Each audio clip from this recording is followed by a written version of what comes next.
It's the E-Commerce Minute, your daily dose of e-commerce, tech, and retail news, with your hosts Bart Mraz and John Suter. The E-Commerce Minute is a production of Sumo Heavy, a digital commerce consulting firm in Brooklyn, New York, and Philadelphia. Find us on the web at sumoheavy.com.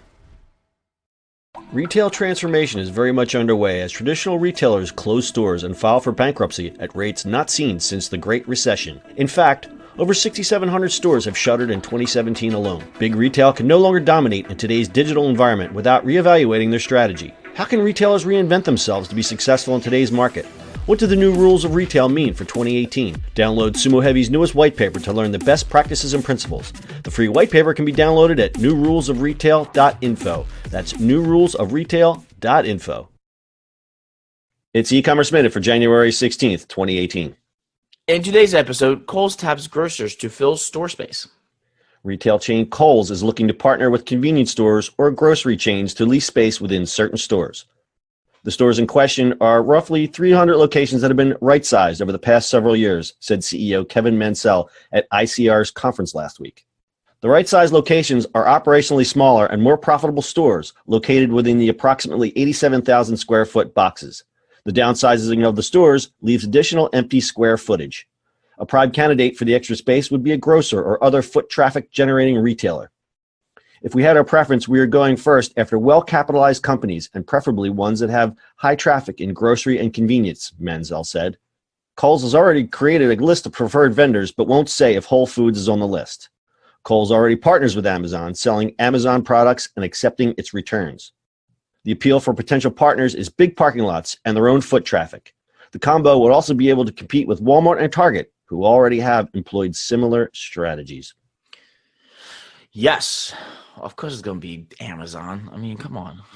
Yes, no, it's not going to be all Whole Foods stuff ever. No. You know what? I think if they did like a mini Whole Foods concept in Kohl's, I would go back to shopping at Kohl's. I don't know about you. So you can get your chicken and your my chicken and my shirts.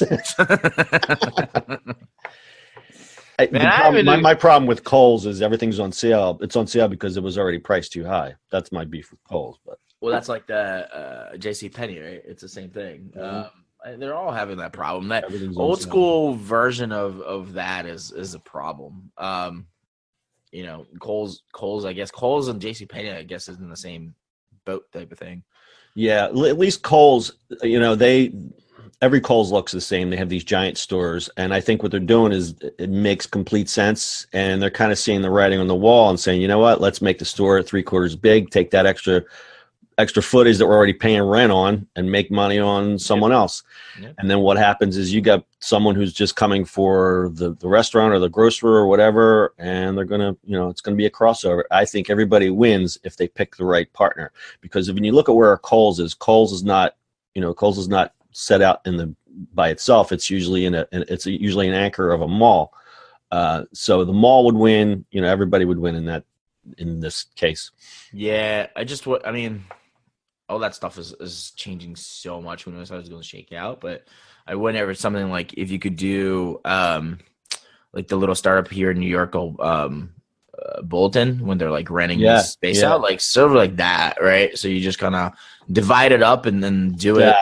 Yeah, no, I totally. It'd be great, right? And it doesn't have to be grocery. It could be something else. They could do. So what Bart's referring to is there's a new startup called Bulletin, and basically they take a retail space and cut it up, and it's almost like the Bazaar method, but it's high end. So you basically take up the square footage and share it among others who sell similar products. So you're not really competing against each other, and it's more like a destination as opposed to you go in one store for shoes, one store for shirts, one store for this. You go, and it's kind of it's a curated sort of experience. Right? It's more high end. I'm simplifying it, but it's more high end than that. But yeah, so I think Kohl sees the writing on the walls that you can't have these giant big box stores anymore, and they're sitting on the real estate. I'm sure they've signed 10-year leases on all these. So they're being smart about it, downsizing and trying to capitalize on maximize the minimums, as I like to say.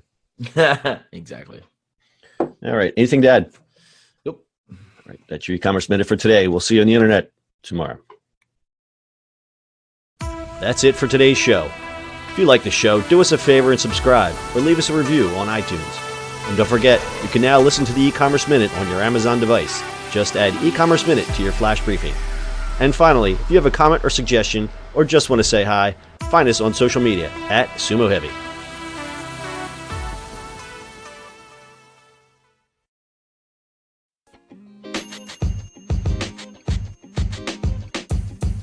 The podcast you just heard was recorded with Anchor. If you want to make your own, download the Android or iOS app completely free from anchor.fm/podcast. That's anchor.fm/podcast.